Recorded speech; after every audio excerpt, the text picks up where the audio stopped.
जय श्री राम मित्रों। जय श्री बालाजी महाराज की जय। सीताराम भगवान की जय। श्री बालाजी महाराज की जय। मित्रों, जो भी मित्रगण मेरे वीडियो को आज पहली बार देख रहा है, भाई कृपया लाइक करे, सब्सक्राइब करे, कमेंट करे और आप वीडियो को पूरा देखें, क्योंकि आप वीडियो को पूरा देखेंगे तभी आपको उसका कुछ फायदा मिलेगा। तो चलिए बात करते हैं आज की वीडियो का विषय क्या है। हम आज की जो मैं वीडियो बना रहा हूं भाई, उसका विषय है श्री बालाजी महाराज जी हैं। देखो, मुझे खुद बालाजी के दर पे जाते हुए आज 20 साल हो गए, 20 साल से ज्यादा हुए हो गए, और मैं देखता हूं वहां पे लाखों, पहले के मुकाबले अब लाखों की तादाद में वहां पर पब्लिक जाती है। लेकिन एक ऐसी बात, क्या उनमें से सबको पता है कि बाबा की अर्जी दरखास्त कैसे लगती है? क्यों उनकी अर्जी दरखास्त मंजूर नहीं हो पाती? क्योंकि हमने भी सुना है और आपने भी सुनी होगी ये बातें, काफी बार ये बातें सुनने में आती हैं।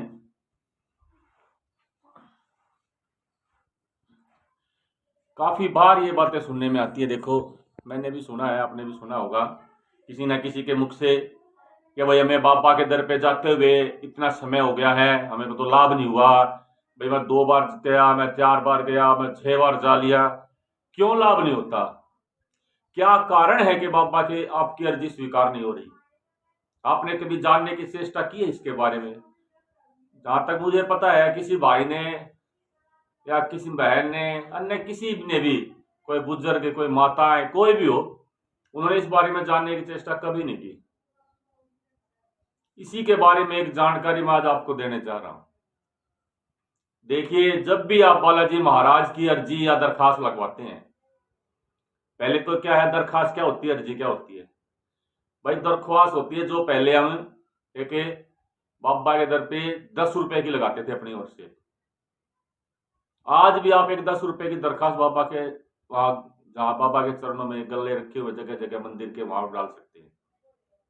अर्जी क्या होती है भाई? पहले 81 रुपए की होती थी, फिर 181 की, अब 281 की। ठीक है ना? वो रेट क्यों बढ़ा हुआ है भाई? प्रसाद के अनुसार है। अगर आप नगद लगाना चाहें तो आज भी आप 81 रुपए की अर्जी बाबा के चरणों में नगद आप लगा सकते हैं और आपकी मंजूर होगी। बात यह है कि आप उसको स्वीकार कैसे होती है। देखिए, आप चाहे प्रसाद के रूप में अर्जी दरखास्त लगाएं या धन के रूप में लगाएं, जब आप अर्जी लगाने जाते हैं, सबसे पहले आप बाबा के सामने जाते हैं और बाबा के सामने खड़े होकर अपनी समस्या, जो भी आपको समस्या है या अन्य कोई आप बाबा से मांगना चाहते हैं, उसके लिए प्रार्थना करते हैं। उसके बाद आप जाते हैं, जो नीचे हैं बाबा के बिल्कुल समीप, भैरव जी बाबा। फिर आप भैरव जी महाराज को, प्रसाद है तो वहां पर भोग लगवाते हैं और प्रार्थना करते हैं। और भाई प्रसाद नहीं है, आप धन के रूप में लगा रहे हैं, तो 10 रुपए आपको वहां भी लगाने पड़ेंगे और उनसे प्रार्थना करें। इतना करने के बाद फिर आप पहुंच जाते हैं सीढ़ियों से ऊपर, वहां पे श्री प्रेतराज सरकार जी बैठे हुए हैं। प्रेतराज सरकार अब कौन है? मेहंदीपुर धाम में प्रेतराज सरकार ही न्यायाधीश हैं एक प्रकार से। यानी कि बालाजी महाराज जो सबका, आप उनसे प्रार्थना करते हैं तो आपकी प्रार्थना भैरव जी महाराज से होते हुए उनके दरबार में पहुंचती है श्री प्रेतराज सरकार के में। श्री प्रेतराज सरकार के दरबार में जैसे कोर्ट कचहरी लगती है, वो लगती है। वो जज बनाए हुए हैं बाबा ने, वो आपका देखते हैं, कर्मों का लेखा जोखा देखेंगे, आपकी समस्या देखेंगे, क्या समस्या है, क्या समस्या नहीं है, ये सारी चीजें वही होती हैं। शायद आपको पता हो या ना पता हो, या भाइयों को पता भी हो, ठीक 2 बजे बाबा की कचहरी लगती है। तो प्रेतराज सरकार के दरबार में भूत प्रेत जिन जिन्नात, जो भी गलत चीजें हैं, अच्छी चीजें, सबकी वहां बाबा सबकी समस्याएं देखते हैं। यानी कि वो बाबा एक प्रकार से उनके, देखिए आप कहीं अफसर किसी अपना खुद कार्यालय में जैसे हमारे काम होते हैं, वैसे ही वहां होते हैं। इतना करने के बाद मैं भी इतने सालों से बालाजी जा रहा हूं, लोगों को देख रहा हूं, खुद मेरे साथ जाने वाले यात्रीगण भी ऐसा ही करते हैं बताने के बाद भी। तो जब वहां जाते हैं तो श्री प्रेतराज सरकार तक पहुंचने के बाद अगर प्रसाद रूपी है तो आप प्रसाद का भोग लगवा देते हैं, और दरखास्त रूपी है तो आप 10 रुपये, 50 रुपये, 100 रुपये, जितनी आपकी श्रद्धा बाबा के चरणों में वहां चढ़ा देते हैं और हाथ जोड़ के आप सीधे बाहर निकल जाते हैं। यही आपका काम रुकता है, क्योंकि उनके बिल्कुल साथ में है कोतवाल कप्तान। कोतवाल हम अपनी हिंदी, हम अपनी भाषा में से देखें अपने देश में, भारतवर्ष में, तो हम कोतवाल किसको कहते हैं? जैसे कोतवाली यानी कि थाना, कोतवाल उस थाने का, उसको संभालने वाला।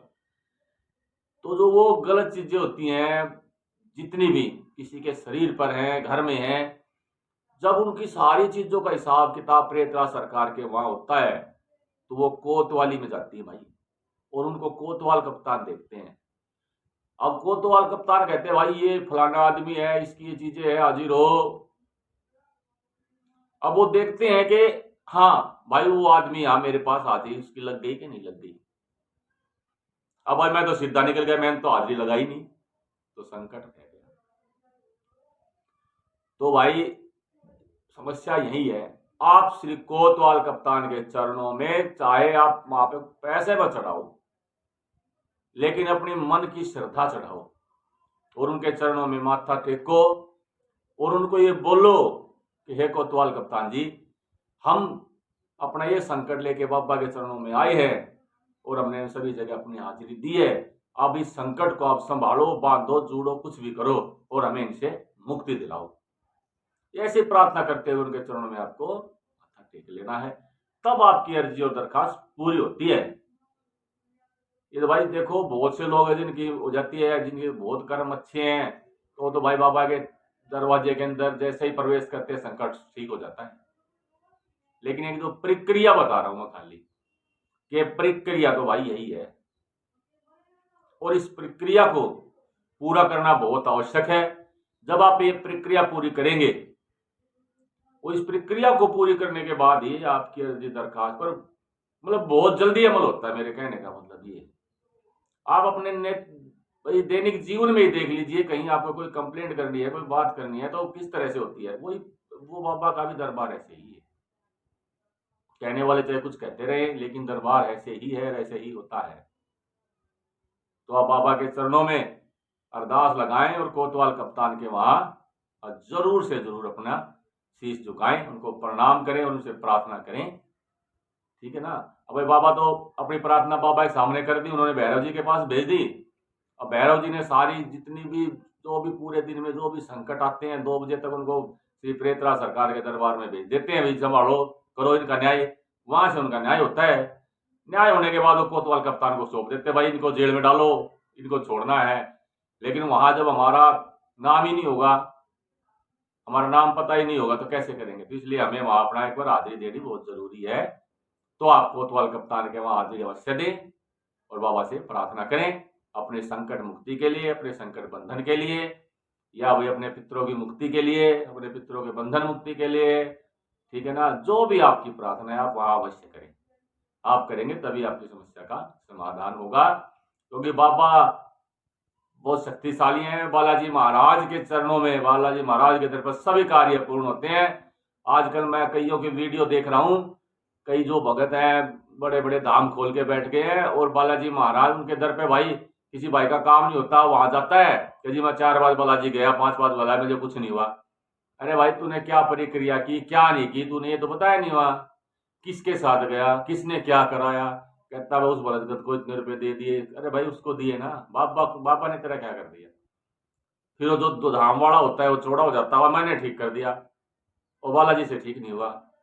लेकिन उसको ये नहीं पता बालाजी महाराज वहां पे स्वयं शंभु हैं, यानी कि बाबा की जो मूर्ति वहां विराजमान है वो सर्वशक्तिमान स्वयं शंभु स्वयं विराजमान है, यानी कि खुद बजरंगबली भगवान वहां पे विराजमान है, उनकी शक्ति है। इसीलिए वहां पर हजारों लाखों करोड़ों आदमी जाते हैं, बेवजह थोड़ी जाते हैं वहां पे। लेकिन बहुत से आजकल मैं देख रहा हूं, मैं सुन रहा हूं बहुत सी वीडियो में, लेकिन उनको ये नहीं पता ये तो एक समय का चक्कर होता है। कि भाई जिसको जहां ठीक होना होता है ना वो वहीं होता है। ये तो सब भगवान की माया है। अब भाई मैं बीमार हो जाऊं, मुझे ठीक बाबा इधर पे होना तो वहां हूंगा, माता इधर पे होना तो वहां हूंगा, और घर पे होना घर पे हो जाऊंगा। ठीक है ना। तो आप पूर्ण विश्वास और पूरी श्रद्धा से जाएं। अर्जी और दरखास्त आज जो मैंने आपको वीडियो में बताई है उसी के अनुसार लगाएं।